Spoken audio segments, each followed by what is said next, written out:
ไม่สงขะของจ่าท่าข่าค่ะจ่าท่าข่าเจซีค่ะคลิปในวิดีโอในคาเดียนว่ามังอย่างนักลากหิงในเสียงไทยเนี่ยเขียนโทษนะครับย้อนปรับพลังโจมตีกัน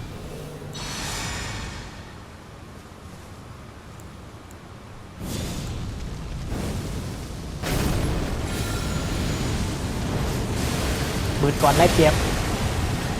เต็ม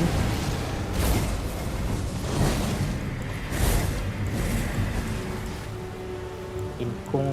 กันก่อน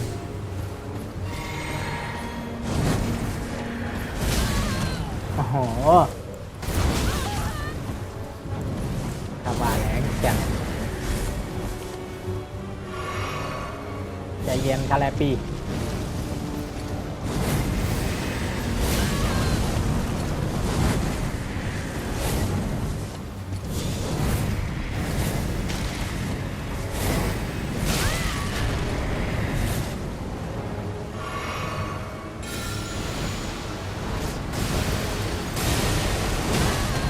โอ้โห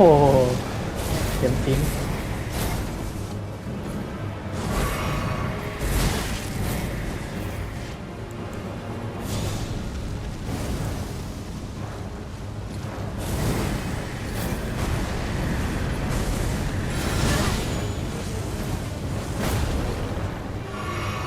เจ็บหนาวก็นะได้ตายก็นะ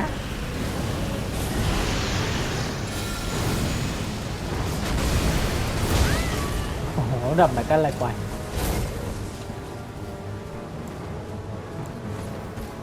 ตาบมบัวเราแหละ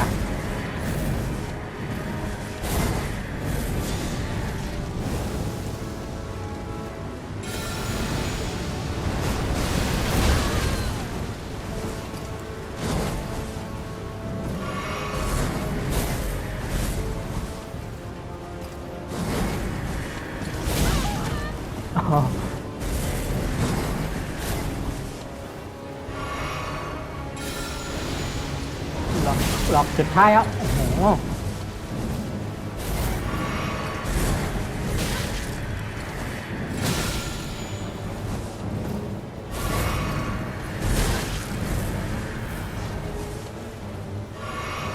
ข้าก็ขดสุดท้ายอ่ะข้าก็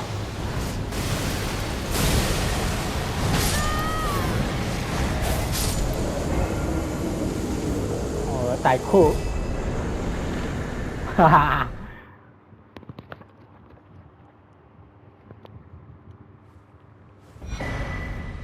โอเคเลยหิงเมาเนี่ยคาเฟ่งอ่ะวะโอเคใครตัดคลิปไว้กันได้ก่อนกำยาว